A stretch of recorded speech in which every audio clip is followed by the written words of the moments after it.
Yesaya ƒe agbalẽ 11. Atilɔ si tso Yese ƒe keme.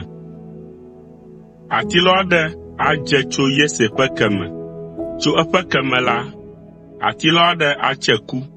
Yehowa ƒe gbɔgbɔ anɔ eya ma dzi, nunya kple gɔmesese ƒe gbɔgbɔ, aɖaŋudede kple ŋusẽ ƒe gbɔgbɔ, kple sidzedze kple Yehowa vɔvɔ̃ ƒe gbɔgbɔ. Eye Yehowa vɔvɔ̃ ƒe nu anyo eŋu. Madrɔ̃ ʋɔnu ɖe nu si eƒe ŋku le kpɔkpɔm la nu, alo atso nyame ɖe nu si eƒe to se la nu o, gake adrɔ̃ ʋɔnu na ame dahewo le dzɔdzɔenyenye me, eye wòatso afia na anyigbadzihiãtɔwo ɖe eteƒe. Atsɔ eƒe numetikplɔ aƒo anyigba la, eye wòatsɔ eƒe numegbɔgbɔ atsrɔ̃ ŋutasẽlawoe. Dzɔdzɔenyenye anye eƒe alidziblaka, eye nyateƒe anye alidziblanu le eƒe aklito. Amegaxi anɔ alẽvi gbɔ, lãklẽ atsyɔ kɔ anyi ɖe gbɔ̃vi gbɔ bɔkɔɔ. Nyivi, dzata kple nyi dami woanɔ wo nɔewo gbɔ le ŋutifafa me, eye ɖevi sue aɖe akplɔ wo. Nyinɔ aɖu gbe le sisiblisiwo dome. Wo viwo atsyɔ akɔ anyi ɖe teƒe ɖeka, eye dzata gɔ̃ hã aɖu gbe abe nyitsu ene.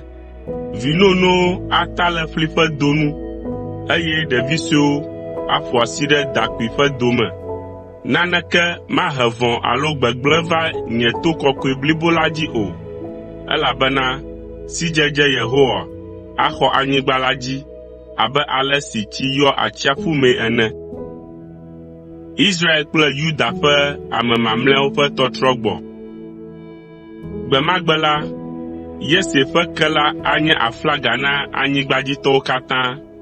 Dukɔwo katã ava ƒo zi ɖe eŋu, elabena eƒe nɔƒe anye ŋutikɔkɔeteƒe. Gbe ma gbe la, Yehowa ado eƒe asi ɖa akplɔ aboyomewo tso Asiria, dzigbe Egipte, anyigbe Egipte, Kus, Elam, Babilonia, Hamat siwo susɔ la agbɔe zi evelia. Atu aflaga na dukɔwo, eye wòaƒo Israel siwo woɖo aboyoe la nu ƒu. Aƒo Yuda ƒe vi siwo ka hlẽ ɖe xexea me ƒe dzogoe eneawo dzi la nu ƒu. Efraim ƒe ŋuʋaʋã nu atso, eye Yehowa atsrɔ̃ Yuda ƒe futɔwo. Efraim magaʋã ŋu Yuda o, alo Yuda nagaxaxa Israel ɖo o.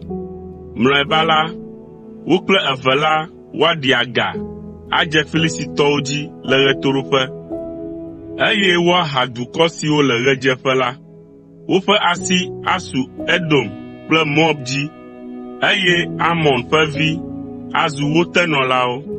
Yehowa ana Egipte ƒu la namie, eye wòanye eƒe asi le Frat tɔsisi dzi kple ya xɔdzo sesẽ. Amae ɖe tɔʋu adre me, ale be woate ŋu atsoe kple atokota gɔ̃ hã. Ale wòanye mɔtata na eƒe ame mamlɛ siwo susɔ tso Asiria, abe ale si wònɔ na Israel esi wòkplɔ wo do goe tso Egipte ene.